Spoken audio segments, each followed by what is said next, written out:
Hello everyone. Today we are going to discuss remedial lecture number 6, method of voltage regulation in alternator.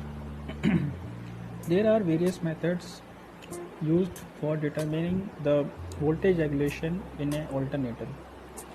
We know that voltage regulation is the variation of voltage, output voltage in alternator from no load to full load condition. We can use, there are various methods through which we can determine the voltage regulation of a alternator. The following methods are direct loading, EMF or synchronous impedance method, MMF method or ampere turn method, and ASA method or MMF method, which we can use as ASA is modified MMF method, and ZPF method or portrait triangle method. So these are some methods through which we can determine the voltage regulation of the alternator. Alternators are manufactured in large capacity, so directly loading of alternator is not amplified for determination of voltage regulation for all alternators. Therefore, that method is not very much in demand. So we are using some other alternatives to determine the voltage regulation.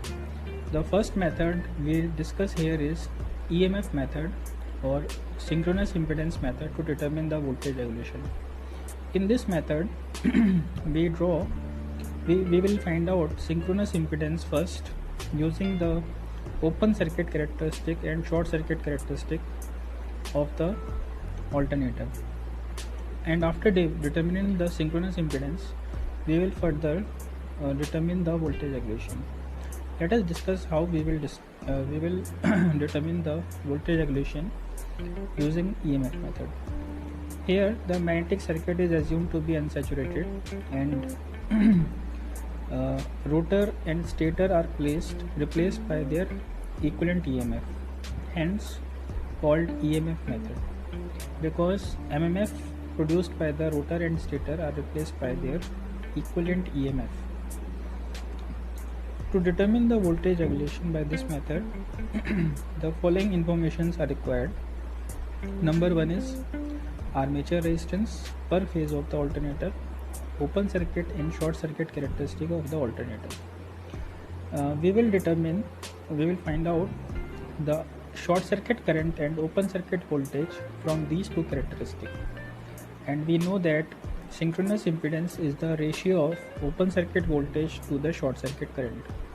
So this result will gives us the synchronous impedance of the alternator, and both the terms are in the per phase respective terms, so that we can determine for per phase values. After determining the synchronous reactance, synchronous impedance, we will going to find out the synchronous reactance using the equation. Now, how we will find out the armature resistance? We will find out using voltmeter and voltmeter method.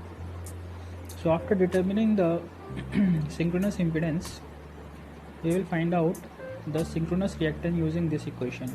Zs is equal to under root of Ra square plus Xs square. From this equation, we will find out Xs, and once we are having the Xs value, we can go to determine the voltage regulation using the equation Eg is equal to under root of Vt cos theta plus Ia Ra whole square plus Vt sin theta plus minus Ia Xs whole square.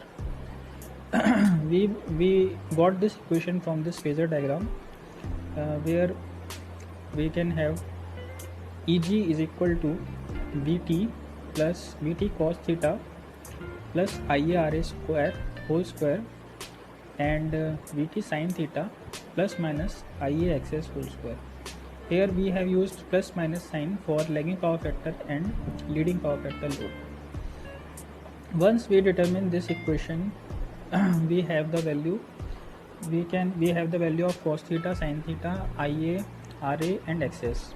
So we can determine Eg minus Vt, generated voltage minus terminal voltage difference, we can find out directly from this equation.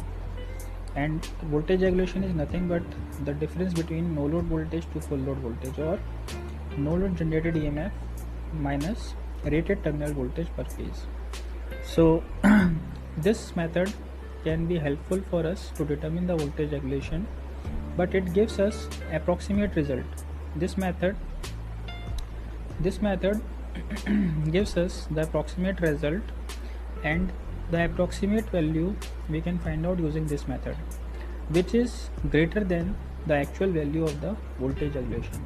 Hence this method is known as pessimist method, because the actual value is less than the value obtained by this method. So this is all about the EMF method of voltage regulation. In the next lecture we'll go and find out the other methods also. Thank you very much.